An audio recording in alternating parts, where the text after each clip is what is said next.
फरवरी के सुहाना मौसम रहे। ड्रीमलैंड जंगल के सब जानवर ई मौसम के भरपूर मजा लेवत रहन स। शाम के टाइम एगो अजीब तरह के शोर भइल और सब पक्षी और जानवरन के ध्यान ऊ तरफ चल गइल। ये कैसन अजीब सी आवाज है? कौनो बाजा बजावता ऐसन लग रहल बा। सब मिल के ऊ आवाज के पीछा करत करत एगो जगह पे पहुंचलन स।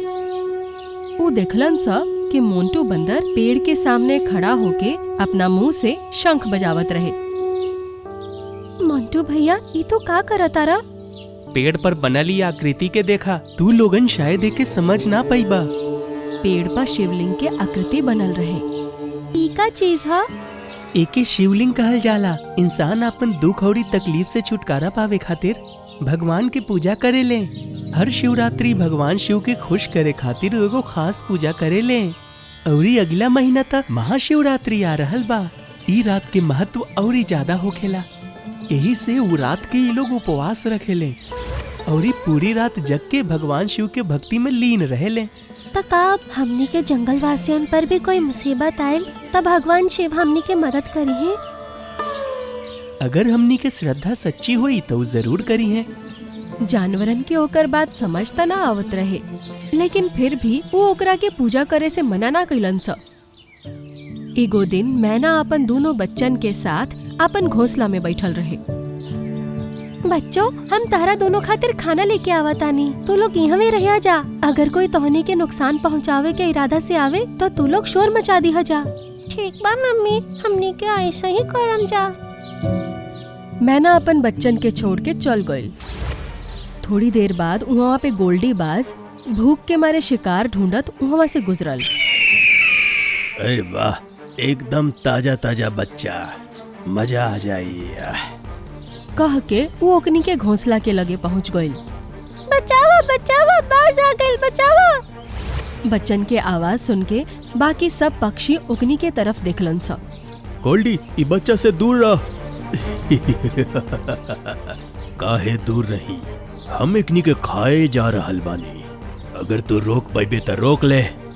सब पक्षी ओकरा पे एक साथ हमला बोले के ठनलन स और ओकरा तरफ उड़ गइलन स। लेकिन गोल्डी ऊ सबसे साइज में बहुत बड़ा रहे।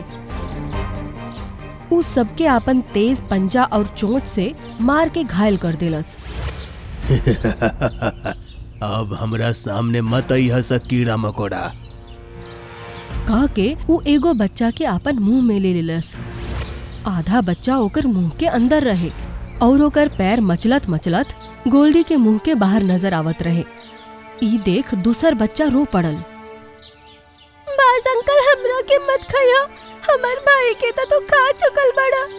हमार भाई हवा वापस आके हमने के हवा ना देखे तो ओकरा बहुत दुख होगी। हम सब नहीं खी जानत, हमरा तो बस अपन खाना ही लौकता। ओही टाइम मैना अपन बच्चन खातिर खाना लेके वहाँ आवत रहे। ऊ देखलस कि ओकर एगो बच्चा ही खाली घोंसला में बैठल रहे और गोल्डी ओकरो के खाए जात रहे। ना गोल्डी! ओकर पंजा से खाना छूट गइल और ऊ तेजी से घोंसला के तरफ बढ़े लागल। लेकिन दुष्ट गोल्डी ओकरा आँख के सामने ही ओकर बच्चा के खा लेलस, जेकरा से मैना बहुत ज्यादा दुखी हो गई। ऊ अपना घोंसला में अपन बच्चन के खून देख के रोए लागल। शुक्रिया मैना, बहुत स्वादिष्ट बच्चा रहे। बहुत जल्दी और भी बच्चा पैदा करिया ताकि हमरा और खाना खाए के मिले। कह के ऊ अपन विशाल पंख हवा में फैला के वहाँ से उड़ गई। कुछ देर बाद मोंटू बंदर वहाँ पहुँचल तो जख्मी पंछी ओकरा के सब कुछ बतौलन सा। सुन के मोंटू बंदर अपन हाथ जोड़लस और कहलस, ये भगवान शिव, हमरा जंगल के पक्षी के वो दुष्ट बाज के प्रकोप से बचाई हा। मैना बहन, तू भगवान शिव जी पर अपन श्रद्धा बनाला, उनकर पूजा अर्चना में लग जा। वो तोहके वो दुष्ट गोल्डी बाज से जरूर बचाई है। ओकरा कहे पर मैना भी अपन शिवजी पे श्रद्धा बना लेलस और उहे पेड़ पर अपन घोंसला बना लेलस जेकरा पे शिवलिंग बनल रहे। उह मोंटू बंदर के साथ रोजाना शिवजी के पूजा करे लागल। कुछ दिन बाद वो 2 अंडा देलस। हे भगवान, हमार बच्चा कुछ दिन बाद ये अंडन से बाहर निकली हंस। ये बारो दुष्ट गोल्डी से हमार बच्चन के हिफाजत करी हा। अब महाशिवरात्रि के 2 दिन बचल रहे। मैना के अंडा से 2 बच्चा निकल अइलन स। ओकनी के पाके वो बहुत खुश भइल और अबू और ज्यादा श्रद्धा के साथ पूजा करे लागल। मोंटू बंदर और मैना जब पूजा करत रहन स तब बाकी के जानवर भी ओकनी के पीछे खड़ा होके ओकनी के साथ देत रहन स। आखिरकार महाशिवरात्रि आ गई। शाम के मोंटू बंदर मैना से कहलस, मैना बहन, आज महाशिवरात्रि हा। हमनी के पूरी रात जग के शिव जी के उपासना करब जा। वो हमसे प्रसन्न हो जाई है तो हमनी के हर मुसीबत में हमनी के वो जरूर साथ दी हैं। काहे ना मोंटू भैया, हम जरूर जागब और उनकर उपासना करम। बस हमार बच्चा ये बाज के शिकार होके से बच जासन। ओकनी के बात बाकी जानवर भी सुन ले लसन और ऊ सब भी ओकनी के साथे जाग के महाशिवरात्रि मनावे के फैसला कैलन स। रात के सब एक साथ मिल के पूजा के तैयारी कैलन स।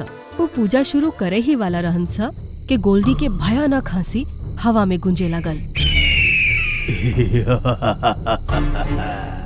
आ गइल बानी हम। अरे वाह मैना, तू हमार कितना फिकर करेलू।